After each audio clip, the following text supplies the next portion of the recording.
ಧರ್ಮಸ್ಥಳ ಪ್ರಕರಣಕ್ಕೆ ಸಂಬಂಧಪಟ್ಟಂತೆ ಈಗ SIT ಅಂತಿಮವಾಗಿ ರಿಪೋರ್ಟ್ ಅನ್ನು ಸಬ್ಮಿಟ್ ಮಾಡಿದೆ ಸರ್ ನ್ಯಾಯಾಲಯಕ್ಕೆ. ಯಾವ ರೀತಿಯಾಗಿ ನೋಡ್ತೀರಾ ಸರ್? ಸರ್, ಈಗ ಮೊದಲು ನಾವು ಸದನದಾಗೂ ಎಲ್ಲರೂ ಹೇಳಿದ್ದೀವಿ ನಾವು ಏನಪ್ಪ ಅಂದರೆ ಇದೆಲ್ಲ ಉದ್ದೇಶಪೂರ್ವಕವಾಗಿ ಸನಾತನ ಧರ್ಮ ನಮ್ಮ ಧರ್ಮದ ಒಂದು ಪಾವಿತ್ರ್ಯತೆಯನ್ನು ಹಾಳು ಮಾಡಬೇಕು.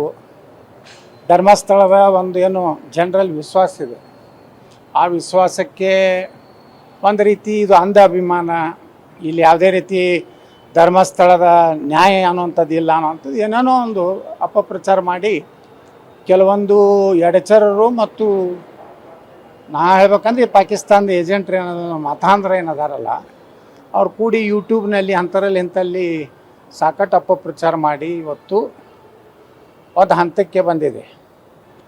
ಏನು ತಾವು ಹೇಳ್ದಂಗೆ ಸುಮಾರು 7,500 ಪುಟದ ವರದಿಯನ್ನು ಕೊಟ್ಟಿದ್ದಾರೆ. ಸತ್ಯನೇ ಆಗೋದು. ವರದಿಯಲ್ಲಿ ಏನಿದೆ ಅನ್ನುವಂಥದ್ದು ಹೋದ ಸಲನೂ ನಾವು ಇಂಟೀರಿಯಮ್ ಏನು ರಿಪೋರ್ಟ್ ಕೊಟ್ಟಿದ್ದರು SIT ಅವರು, ಅದನ್ನು ಸದನ ಮುಂದೆ ಇಡ್ರಿ, ಪಬ್ಲಿಕ್ ಡಾಕ್ಯುಮೆಂಟ್ ಆಗಲಿ ಅಂತ ನಮ್ಮದು ಒತ್ತಾಯಿತ್ತು. ಆದರೆ ಅವತ್ತು ಮಾಡಿರಲಿಲ್ಲ. ಇವತ್ತು ಪೂರ್ಣ ಪ್ರಮಾಣದ SIT ತನ್ನ ವರದಿಯನ್ನು ಕೊಟ್ಟಿದೆ. ಮತ್ತು ಈಗಾಗಲೇ ಅಲ್ಲೇನು ನಾನು ಇಲ್ಲಿ ಶವ ಉಳಿದ್ದೇನೆ ಇಲ್ಲಿ ಶವ ಉಳಿದ್ದೇನೆ ಅಂತ ಏನೇನು ಹೇಳ್ತಿದ್ದ, ಅವನೇ ಕೆಲವೊಂದು ಹೇಳಿಕೆಗಳಲ್ಲಿ ಹೇಳಿದ್ದಾನೆ. ನನಗೆ ದುಡ್ಡು ಕೊಟ್ಟರು, ಇದೇ ರೀತಿ ಹೇಳ್ಬೇಕಂತ ಹೇಳಿದ್ರು, ಈ ರೀತಿ ಧರ್ಮಸ್ಥಳದ ಒಂದು ಅಪವಿತ್ರ ಮಾಡ್ಬೇಕಂತ ಹೇಳಿ ನನ್ನ ಕಡೆ ಉಪಯೋಗ ಮಾಡ್ಕೊಂಡ್ರು ಅಂಥದ್ದು ಅವನೇ ಅನೇಕ ಕಡೆ ಬಾಯಿ ಬಿಟ್ಟಿದ್ದಾನೆ. ಇದನ್ನು ಸರ್ಕಾರ ಎಲ್ಲಿಯೂ ಒಪ್ಪಿರಲಿಲ್ಲ. ಇವತ್ತಾದಂಥ ಮುಖ್ಯಮಂತ್ರಿಗಳು ಹೇಳಿದರು ನಾವು ಧರ್ಮಸ್ಥಳ ಬಗ್ಗೆ ವಿಶ್ವಾಸ ಇದೆ ಅಂತೇಳಿ. ಆ ದುರ್ದೈವ ಅಂದರೆ ಕೆಲವೊಂದು ಪ್ರಿಯಾಂಕಾ ಖರ್ಗೆ ಅಂಥ ಹಿಂದೂ ವಿರೋಧ ಇರುವಂಥ ಕೆಲವೊಂದು ಕಾಂಗ್ರೆಸ್ ನಾಯಕರು ಬಾಯಿಗೆ ಬಂದಂಗೆ ಮಾತಾಡಿದರು. ಇವತ್ತು ಸತ್ಯ ಹೊರಗೆ ಬರಬೇಕು. ಧರ್ಮಸ್ಥಳದ ಪಾವಿತ್ರ್ಯಕ್ಕೆ ಯಾರ್ಯಾರು ಅಪಮಾನ ಮಾಡುವಂಥ ಕೆಲಸ ಮಾಡಿದ್ದಾರೆ ಅವ್ರಿಗೆಲ್ಲ ಶಿಕ್ಷೆ ಆಗಬೇಕು.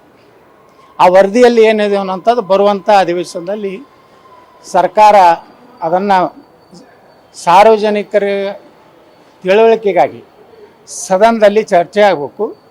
ಇದ್ರ ಹಿಂದೆ ಯಾರ್ಯಾರು ವಿದೇಶಿ ಕೈವಾಡೋದವೋ, ISI ಕೈವಾಡಿದೆಯೋ, ಕಮ್ಯುನಿಸ್ಟ್ರ ಕೈವಾಡಿದೆಯೋ, ಅಥವಾ ಕಾಂಗ್ರೆಸ್ಸಿನ ಹೈಕಮಾಂಡದ ಕೈವಾಡಿದೆಯೋ, ಹೈಕಮಾಂಡದ ಬಗ್ಗೆನೂ ನಮಗೆ ಸಂಶಯ ಇದೆ. ರಾಹುಲ್ ಗಾಂಧಿ ಹಿಡಿದು ಇದರ ಹಿಂದಿದ್ದಾರೆ ಅನ್ನೋಂಥದ್ದು ನಮ್ಮಲ್ಲಿ ಸಾಕಷ್ಟು ಊಹಾಪೋಹಗಳಿವೆ.